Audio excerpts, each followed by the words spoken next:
After negotiating 450 plus offers and my own 7-figure per year compensation, we've seen the top 1% of candidates do these 3 things better. And every week we get candidates who get $100,000 extra on their job offer, but they have 0 competing offers. And I've learned from a VP at Meta, C-suite executives of startups, M&A negotiators who have done billion-dollar deals, and learn from my own mistakes before getting $600,000 per year increases myself. So what do the top 1% actually do differently? There are 3 big concepts, and each one has a few steps you can actually use, no matter where you're starting from. But before I go into this, you need to know the 4 ingredients to a successful negotiation that I've learned every single top earner uses very well, whether they know it or not. Number 1 is you need to be likable. The team has to like you. Number 2 is that you need to be deserving, and we're going to talk a little bit about that later. Number 3 is you have to be justified. That means they need to be able to justify your case internally. So even if you have all the ingredients, you have to package it up for them. And number 4, you need to be winnable and stay winnable. They're not going to go to bat for you, and you can lose an offer even if you have everything else, if you have competing offers, if you do everything else right, but they don't think you're winnable. So let's go into step 1. The first thing that I've seen the top 1% do differently is they know how to qualify for the top offers. And honestly, this is where most candidates get tripped up, because it's not just about being smart or having the right experience or just landing the job offer. It's showing in a way that the company can't ignore that you're the person who solves their problem and that you have justification. And this comes in 3 parts. Number 1, you have to crush your interviews and solidify relationships with the hiring team. I've seen people with average resumes get incredible offers because they built real rapport with the interviewers and decision makers. One candidate I worked with didn't have any brand name on their background, but he took the time to connect with every interviewer, asked thoughtful questions, and made sure that they knew he was focused on the impact of the team and not just his own personal success.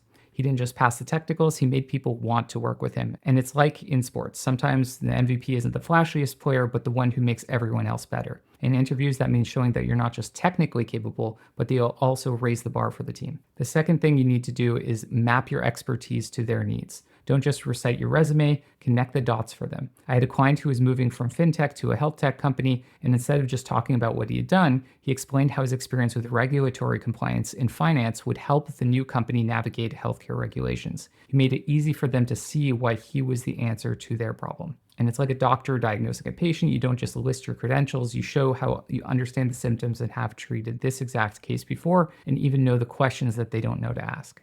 And the third thing that the top 1% do that most people know here is that they know what their inventory of alternatives are. This is where a lot of people freeze up, especially if you don't have other competing offers. And I get it feels risky to negotiate if you don't have a backup plan, but you always have alternatives, even if it's just you staying in your current role, getting some contract work, taking more time to do the job search and find the right fit. But on top of that, there are multiple different ways to get alternatives. You can generate other opportunities pretty quickly. We were helping a client go to a Google AI team, and they didn't have any other competing opportunities, but we got them to reach out to Meta. We got them to get an opportunity that was $70,000 more, and we got the Meta recruiter to tell him this by asking some very targeted questions. And this is something I've learned from top executives. Whenever they go out to these different companies, they are patient. They make sure that even if they're closer to the end of the offer stage, they go out and generate other opportunities before they come back and negotiate. And you don't need to get final offers. All you need to do is be able to use your referrals, use your network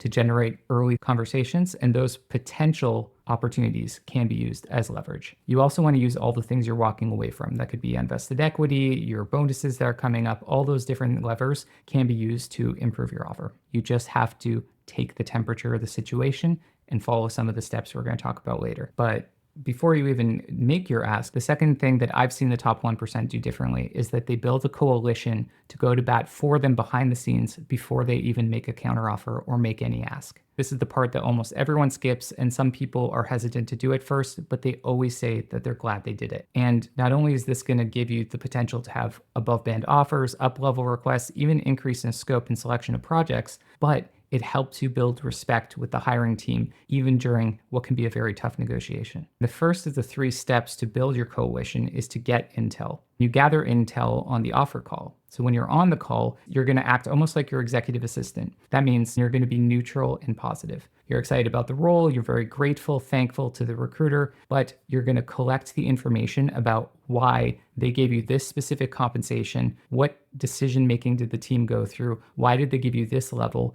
and you're going to uncover through all of that some opportunities and seeds for your future negotiation, but you're not going to negotiate on the call, just like your executive assistant can negotiate for you. You're just going to thank them for getting the information, ask the clarifying questions, and bring that back so you can digest it and come back to them with a thoughtful response. And I've seen candidates get the intel in various different ways. You can ask, for example, is this offer specific to me, or is this what all candidates get? Or you can ask, how did the team come to this decision? Can you clarify what the level is? How did the team decide between this level and the level above? And that info that they're able to give you is going to help you craft your counteroffer argumentation later. And it's like playing chess. You don't just move the pieces around randomly. You try to understand what your opponent's strategy is right now, and then you play your moves accordingly. And once you gather that intel, it's now time to actually start building your coalition. And that's where you're going to have the role alignment meeting with the hiring manager, and if possible, with their boss, the skip manager. And you're going to go beyond the job description here and frame it as a reverse interview. You're saying, okay, I've heard all the stuff so far about what this role is. I've jotted it down on paper here, and I want to make sure that it's right. I also have some priority topics to walk through. And we've seen this work hundreds of times. Anything from a neutral response and a good temperature check on how far you can push your negotiation, all the way to a hiring manager saying, we need to have this candidate on the team, give them whatever they need. The 3 goals you have for this meeting are, number 1, actually get them to think about how your goals and your priorities are going to map to what they need to get done and what they're prioritizing. Number 2, you want to seem like their right-hand person on the team. And number 3, you want to take all the things that they're saying and gather that together to make an argument for either an up-level request or for advocacy. And if you can, make sure to also get time with the skip level manager. Even a 15-minute chat can give you insight into what really matters to leadership, and you get a person who can unlock exceptions that sometimes your hiring manager can't. And if you're scared about asking time with a VP, for example, well, think of it this way. If you're a candidate, you want to make sure you're working on the most impactful thing, and that you want to understand how this is going to fit into how the big org is thinking. And that's going to reflect really well on you and how you're going to be able to deliver impact to the team, not just now, but in the future. So now you've had this meeting, you've shared the document and your big topics of discussion, and then it's time to ask for their advocacy. Once you've built those relationships, you shouldn't be afraid to ask directly. Would you be able to go to bat for me behind the scenes to make sure that we can get the right offer? Most people never ask, but the top 1% do. And this has worked hundreds of times over, and it's worked actually so well that big tech companies like Meta have actually stopped allowing some candidates to even talk to their hiring manager until they start the job in some offices, to prevent them from going and trying to use the hiring manager in their negotiation. But it doesn't mean you can't do this. You can still push, even if that's the main policy, to get an exception and talk to the team hiring manager, or even just to give this document to the team behind the scenes and get some questions answered asynchronously. And the recruiter is an okay backup, but the recruiter is just not going to be able to go to bat for you behind the scenes like a hiring manager or skip manager is going to be able to do. And if you really get blocked, you can always just find those people on LinkedIn and make sure that they're going to help you out behind the scenes anyway. So now you've started building your coalition. You have the hiring manager, maybe the skip manager on your side. You might have gotten some meetings with other peer leaders as well who can inform the decision-making process.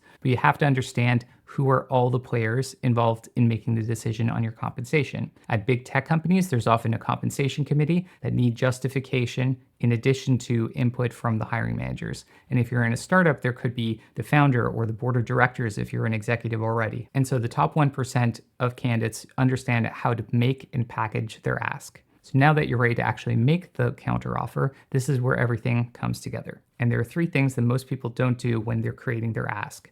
First, you have to calibrate and take the temperature of the situation. Before you throw out any numbers, check in with yourself. Based on the conversations I had, the excitement I've heard from the team, any feedback I got about my interviews, how the conversation went, how they're seeing me in my role and my leveling. Is there anything about my background role that's giving them pause? Have they told me, for example, that they have a lot of candidates, and does that feel real? And of course, there's lots of nuance here. For example, they might say this is our strict salary range and all that, which really means that it's the strict salary range without exceptions, not just the strict salary range in total. But you'll get a feel for this the more you try these negotiations or work with people and mentors who are experts and have done this several times. If you sense the hesitation, you have to ask for feedback. And if you sense there's a big gap and it was maybe for an interview that you might not have done so well, or a misinterpretation of your background so that they're leveling you in properly, I've definitely seen people, even in for example, Meta, who were going through the interview process in L6 level, and they just realized partway through the process, hey, I've screwed this up. I need to redo that interview. And then later in the process, after they had crushed the interview the second time around because they just had a bad day and the recruiter gave them a second shot, they said, based on the people who are interviewing me, I really think that I'm at a lower level than I should be. They recalibrated and they were actually put into an L7 loop and were able to get an L7 offer. And so if there are any gaps, you want to be able to address that before you go back and make your counteroffer ask. So once you take the temperature, that's going to help you set your numbers. Once you've taken the temperature, you actually have to figure out what is the range of numbers that I can actually use. And you want to make sure you have numbers where you can anchor super high, and that's going to be way higher than you actually want, that even your high goal is going to be, because they're probably going to come in lower. Then you're going to figure out what's the reasonable target you want to get. And then you want to figure out what is the very least you're going to be able to accept here. And these are internal numbers for yourself, not all numbers that you're going to tell them. And there are different inputs to this. Some people will take the ranges they give you, and that can be helpful in some cases as long as it's total compensation, but that's just a starting point. There's levels to FYI, blind, other former employees at the company, many different reports. For example, there's executive compensation surveys. If you go to private companies and executive comp, there's just lots of different ways to find this information, and you're always going to have to triangulate.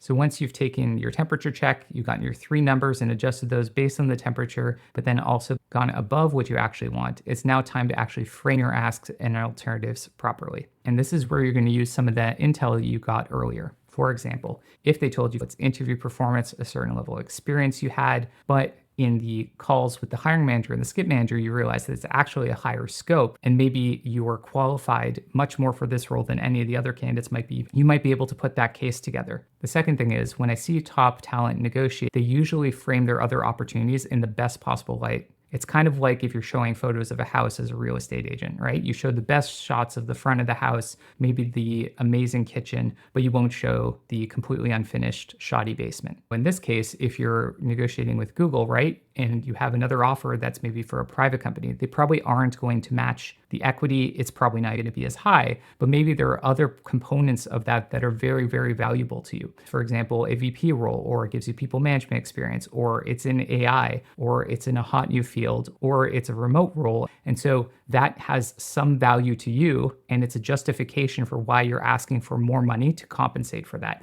And that is something that the recruiter and the hiring manager can bring back to the comp committee, and is on paper justification for why they can cover their butts and say, we paid this person more because of XYZ situation that was unique to them. And very often, if they didn't give you an up level or they give you a down level, you can use that higher levels band. So you're saying, okay, great, I'm willing to take the lower level, but I'm going to expect the offer to be at the higher level compensation. And you're probably not going to get the upper end of that band, but you can definitely get the higher end of the lower band, and sometimes even exceptions beyond that, especially if you have the skip manager involved. Everyone I've seen who is an L7, L8, or even L9 at your Googles, your Metas, etc., will always go find VPs, EVPs, that means the executives that are 1, 2, 3 levels above them, and make sure that they find who is the best one to be able to help me behind the scenes, and then they get introduced to roles from those people, and then during the process, they get those people to vie for them behind the scenes. So not everyone's going to have access to that, but you can manufacture that in the steps we said, also going behind the scenes, maybe going to a board member or going to another executive that can vouch for you,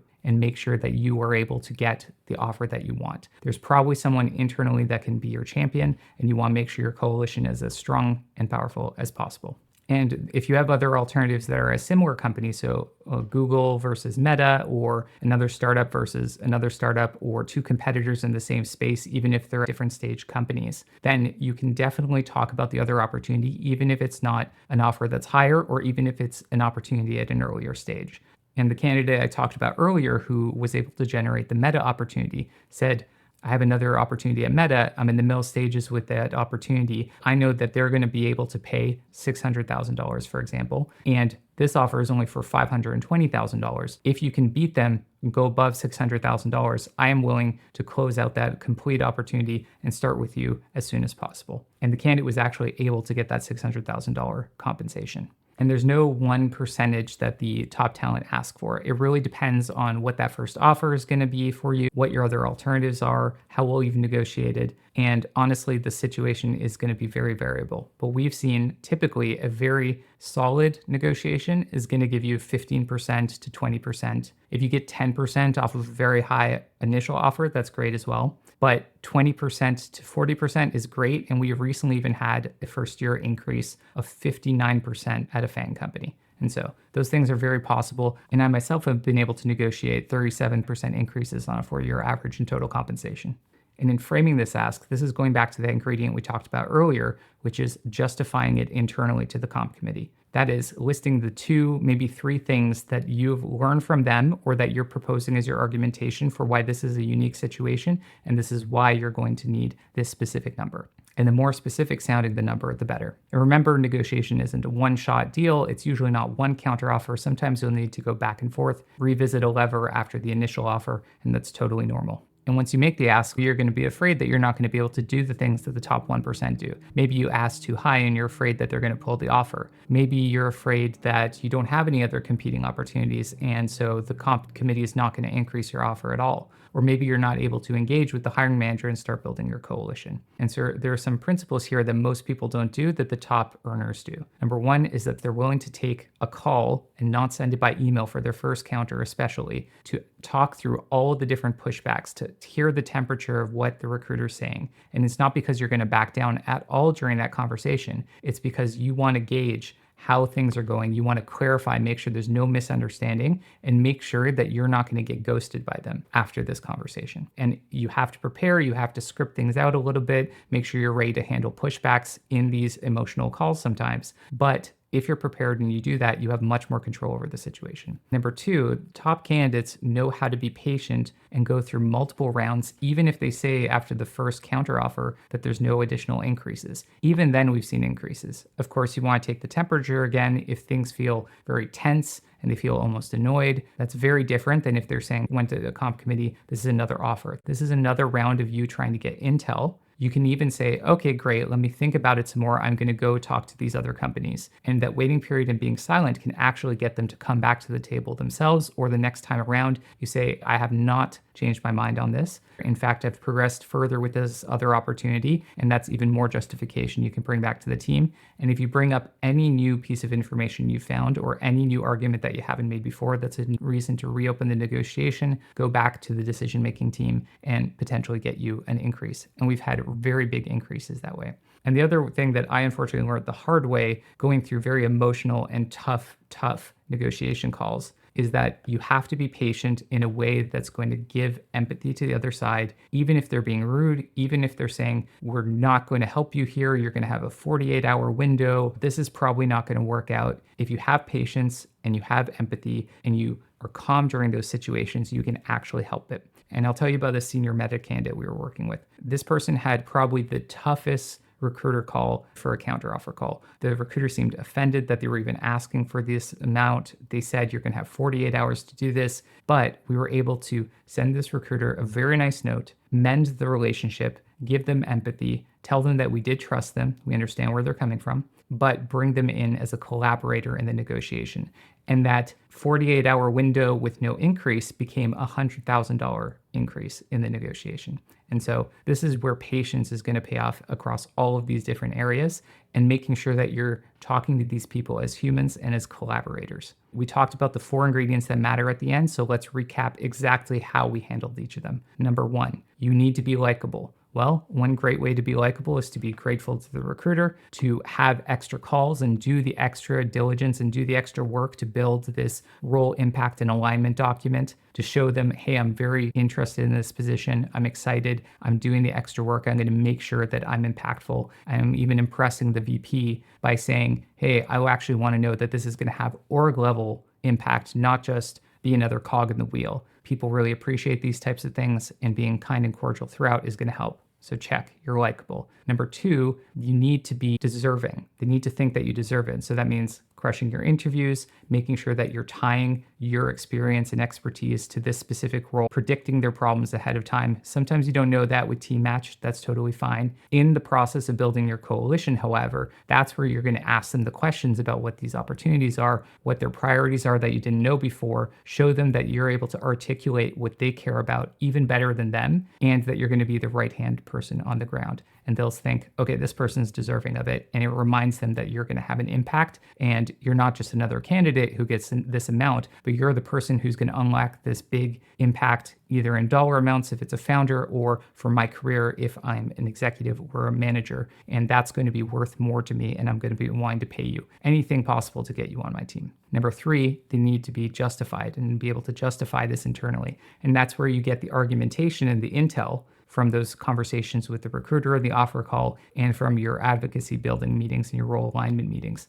And you take that information in their words about why you're not at this level, or why the scope is actually this big, or what are the things they care about, or why is it that you got this specific offer versus what the typical offer is. And you take those and you're able to lay those out in your counteroffer argumentation. And that's justification you bring to the committee, in addition to some of the other things we talked about, like your inventory of alternatives. And finally, you need to be winnable. And that means that they can't think you're so far off and you're not willing to make any concessions at all. So we talked a little bit about being afraid about anchoring super high, but if you anchor very high, the top 1% anchor high, but with the right framing. Like Chris Voss, the FBI negotiator, say up front, this is going to sound ridiculous, but I'm actually going to ask for $1 million instead of $700,000. I understand that $700,000 makes sense for the scope and the level that we've been discussing. This role sounds like it's actually going to be at this other level. Based on the conversation with the hiring manager, they actually said that it's going to have this scope